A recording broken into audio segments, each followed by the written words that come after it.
E eu não sei se sou eu aqui que... não foi. Bom, eu sou responsável de falar o que pensa o generalista, né? Eu não tenho a pretensão de ser porta-voz do generalista, porque eu não tive essa ideia de conversar com todos os generalistas que representam os generalistas. No caso, seriam os médicos de família, os médicos da atenção primária, os epidemiologistas e os sanitaristas, né? Mas o que eu quero mostrar para vocês é como pensa o generalista em relação a como pensa o especialista e, no final, fazer algumas recomendações que, pelos meus estudos e as minhas análises desses materiais que eu pesquisei, o que eu poderia recomendar ao generalista nesse momento de tomada de decisão, se indica ou não o rastreamento. Então, eu vou procurar ser rápido. Vamos lá. Opa, desculpa. Então, o especialista e o generalista eles têm diferentes perspectivas de abordagem em relação ao rastreamento do câncer de próstata. Todos os dois têm como objetivo diminuir a mortalidade e a morbidade do câncer. Isso é comum tanto para o generalista como o especialista.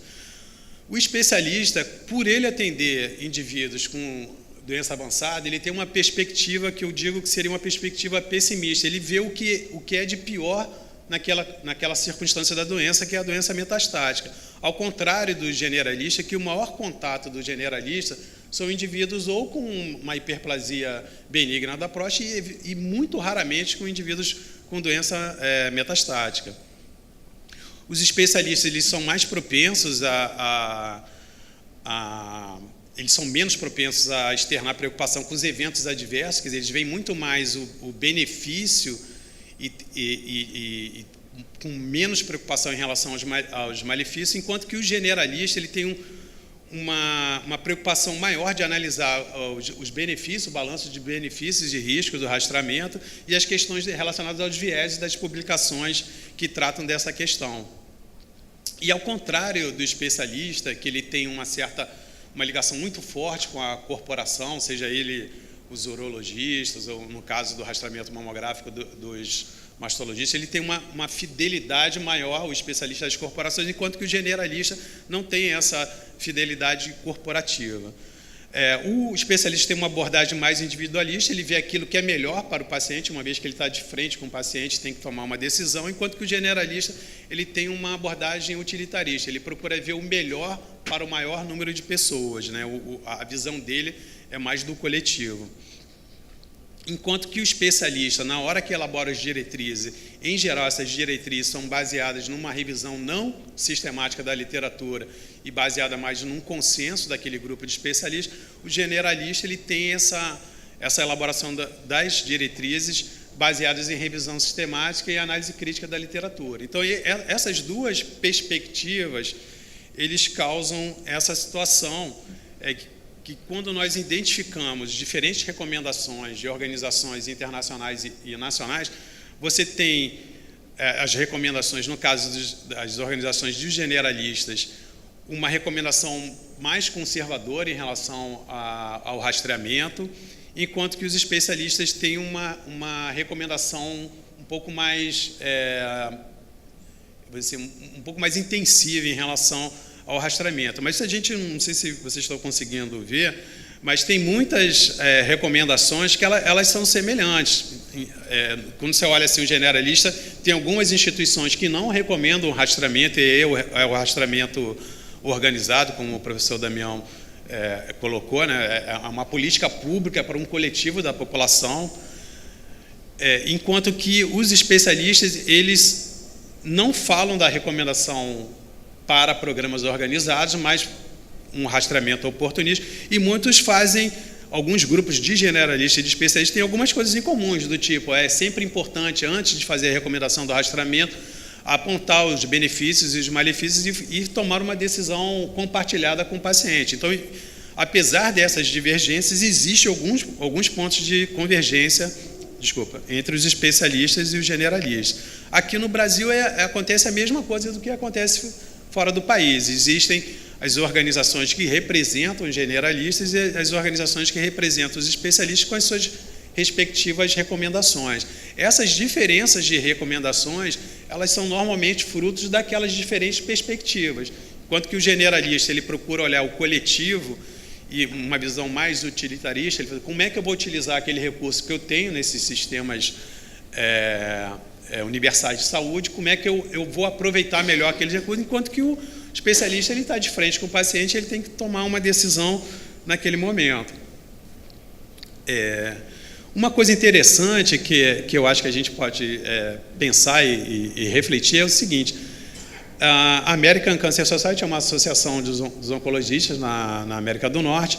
Ela tinha uma recomendação para rastreamento do câncer de mama de 2003 que era bastante agressiva com relação ao rastreamento. Então, era uma periodicidade mais frequente, uma faixa etária menor, e esse método de elaborar as diretrizes era feito só com os especialistas, e era uma revisão não sistemática, e a recomendação final vinha por meio do consenso entre aqueles especialistas.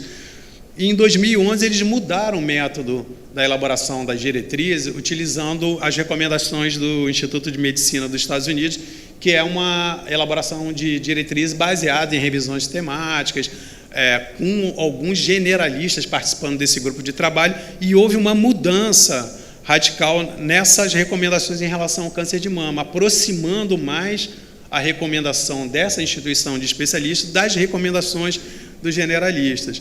E a Associação Americana de Urologia também teve aconteceu a mesma coisa. Em 2009, a associação tinha uma determinada recomendação, que era a recomendação baseada em consenso de especialistas. Eles mudaram a metodologia, agregaram outros modelos de elaboração de diretrizes baseadas em revisões sistemáticas, em meta-análise, e compondo esse grupo de especialistas com epidemiologistas e metodólogos, eles mudaram a recomendação, aproximando a recomendação dos especialistas com a recomendação dos generalistas.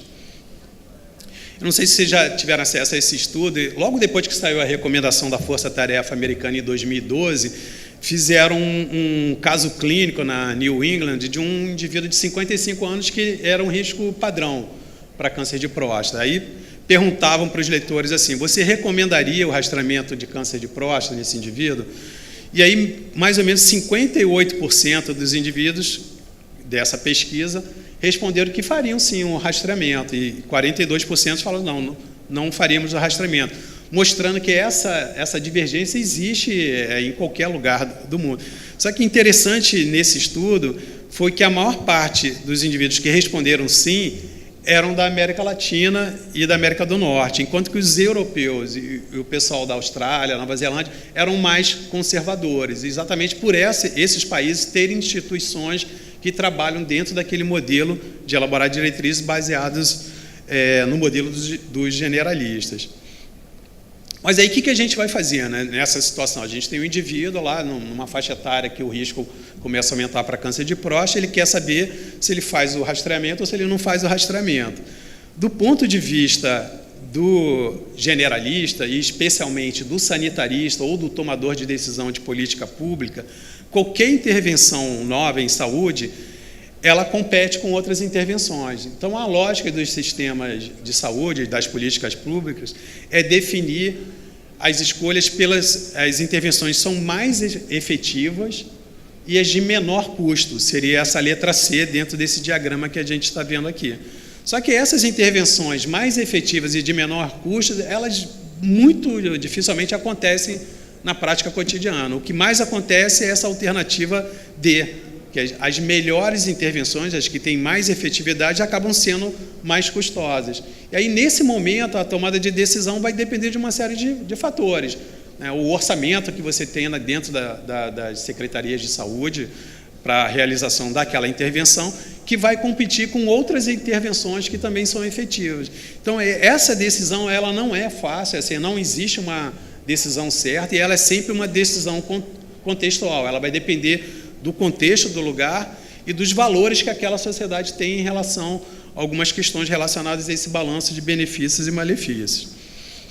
Então, eu já estou encaminhando para o finalzinho. O que eu, a partir das leituras que eu fiz, poderia recomendar para os generalistas, em termos do generalista sanitarista e epidemiologista, aqueles que analisam grandes dados, grandes populações, estudos populacionais ou que tomam decisões relacionadas à saúde, seria não recomendar programas de rastreamento, seria aquele rastreamento organizado. Eu convoco uma população de uma determinada faixa etária para aquela população realizar os exames de PSA e toque retal sistematicamente. Então, isso, nenhum país do mundo tem programa organizado de rastreamento para câncer de próstata.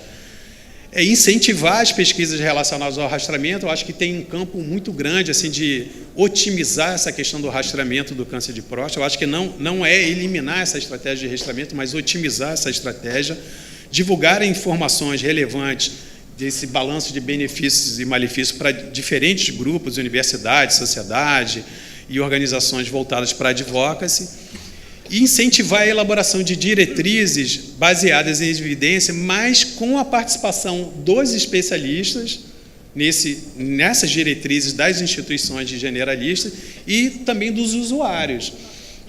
Em relação ao médico de família que está recebendo o indivíduo na ponta do sistema, primeiro assim, não oferecer o rastreamento oportunístico. Quer dizer, o indivíduo chegou para uma consulta sobre hipertensão, você fala assim, olha, você já fez o rastreamento com PSA e toque e tal. Não é oferecer o rastreamento, mas explicar para o indivíduo que demanda o rastreamento, que existe um balanço de benefícios e malefícios. Se o indivíduo quiser se submeter ao rastreamento, ele encaminha esse indivíduo para fazer o rastreamento. E também elaborar diretrizes, que eu acho que é importante, que a gente não tem aqui no Brasil, que eu saiba, mas que existe em países como o Canadá e o Reino Unido, elaborar diretrizes para encaminhamento para especialistas, encaminhamentos que podem ser imediatos ou encaminhamentos que podem demorar um pouco, dependendo dessas três circunstâncias. Quer dizer, indivíduos com sinais e sintomas de câncer de próstata metastático, o médico da atenção primária tem que reconhecer esses sinais e sintomas e encaminhar imediatamente para o especialista, para ele tomar conta fazer as decisões necessárias a esse caso específico. Alterações do trato urinário inferior, indivíduos às vezes passam semanas, meses, às vezes anos dentro da atenção primária, fazendo um controle não muito bom desses sintomas, e quando é encaminhado para o especialista já tem uma doença avançada. Então, fazer algoritmos de encaminhamento precoce para indivíduos nessa faixa etária, a partir de 50 anos, com sintomas do trato urinário inferior, para encaminhamento imediato ao especialista, para que ele proceda à investigação diagnóstica. E aqueles indivíduos que chegam com exame de PSA aumentado. Ele fez um exame, sei lá, pelos grupo de médicos lá da medicina do trabalho, fez um exame PSA está aumentado. O que fazer? Então, esses algoritmos de encaminhamento imediato deveriam ser colocados dentro da atenção primária no médico de família. Vou mostrar aqui uma coisa interessante. A Unimed de Curitiba, em 2014, fez uma campanha sobre rastreamento do câncer de próstata. Então, ele pegou um jornal de grande circulação em Curitiba e fez o seguinte: bom, se o risco cumulativo de ter câncer de próstata é 15%, então ele distribuiu um encarte dizendo assim, você vai ter câncer de próstata em 15% dos jornais. E em 85% dos jornais, daquela edição, daquele jornal, ele colocou um encarte, você não vai ter câncer de próstata. E aí vai falando uma opção de coisas que são coisas que não procedem, né? Por exemplo, esse risco cumulativo de 15%, ok, estou acabando, é o último slide. Esse risco de 15%, ele não existe. O maior risco cumulativo que você tem é nos países da Escandinávia, que são em torno de 14%. O risco cumulativo no Brasil, segundo os dados da IARC, é em torno de 9%, 10%. Né? Então, ele já começa com um dado equivocado. No meio dessas frases, vocês não vão conseguir ver, ele diz assim: não fique esperando a loteria do risco de ter um câncer de próstata. Em nenhum câncer, as mutações, é muito raro você ter um câncer de uma mutação aleatória. Normalmente, o câncer é proveniente de uma herança genética propensa ao indivíduo a ter câncer e fatores ambientais que vão provocando diferentes mutações. Mutações aleatórias para provocar um câncer é um evento raríssimo, em especial em relação ao câncer de próstata. E no finalzinho, para ambas as propostas, ele coloca assim, previna-se do câncer de próstata, faça o exame da próstata. Quer dizer, como se o exame da próstata prevenisse o aparecimento do câncer. Então, essas situações assim, de diferentes organizações, com diferentes recomendações e diferentes mensagens na mídia em relação a esse procedimento, confunde o usuário e confunde o profissional de saúde. Né? Então, o importante, eu acho, que é ter um certo equilíbrio, entender que essa divergência ocorre, porque as incertezas em relação ao rastreamento é muito grande, e procurar, com o tempo, eu acho que em conjunto, o especialista com o generalista, procurar medidas de aperfeiçoar essa modalidade de intervenção sanitária. Obrigado, é isso.